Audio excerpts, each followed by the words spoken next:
Tinawag ng Malacanang na katawa-tawa ang pahayag ng defense team ni Vice President Sara Duterte na hindi naman umano direktang pinatutungkulan si Pangulong Ferdinand R. Marcos Jr.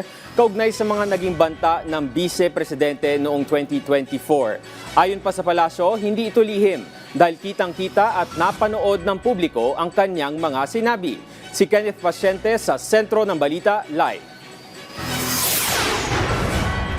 Jules, ano pa ba yung dapat patunayan? Yan ang naging tanong ng Malacanang sa naging pahayag ni Vice President Sara Duterte na wala umanong naipakitang ebidensya ang prosecution team sa umano'y pagbabanta niya sa buhay ni Pangulong Ferdinand R. Marcos Jr. at dalawang iba pa.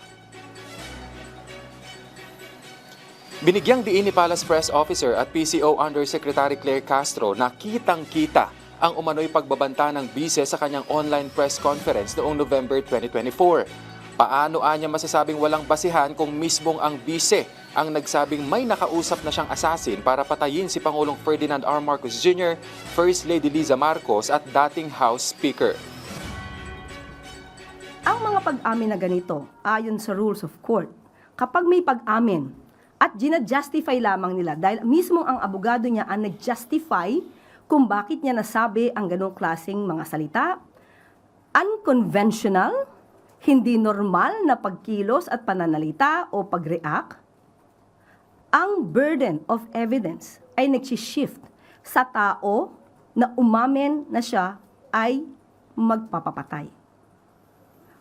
Ang prosecution sa totoo lamang ay hindi na dapat magbigay pa ng additional evidence dahil ang pag-amin na ito ay nanggaling mismo sa Vice Presidente.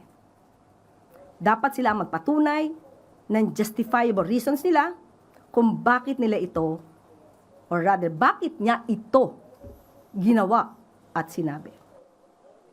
Hindi rin anya maikakailang threat o pagbabanta ang tinuran ng bise. Hindi rin ito simpleng grave threat, lalo't isang presidente ang pinatungkulan kaya may tuturong itong banta sa national security. Sinagot din ng Malacanang ang iginigiit ng defense team na hindi naman direktang tinukoy ang Pangulo na siyang target ng banta ng vice-presidente. Isang katawa-tawa ang ganyang mga pahayag. Unang-una, hindi ito lihim.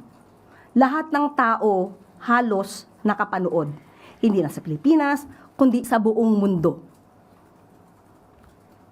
Ang grave threats, alam ng bawat Pilipino, ay nakukonsummate kapag yung taong binantaan ay nalaman ito.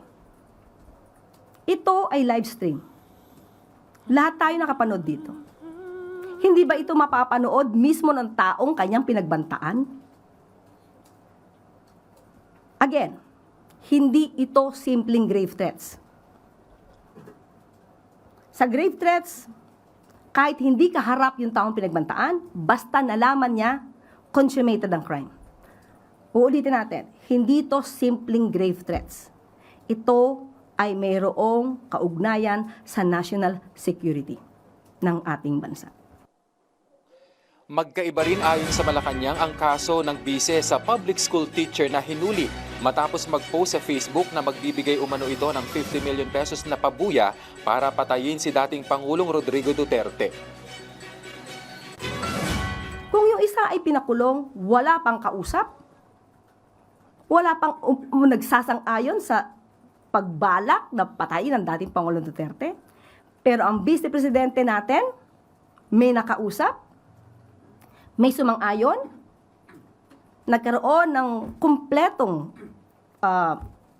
agreement. At ngayon ay ipagtatanggol ng ibang mga senador.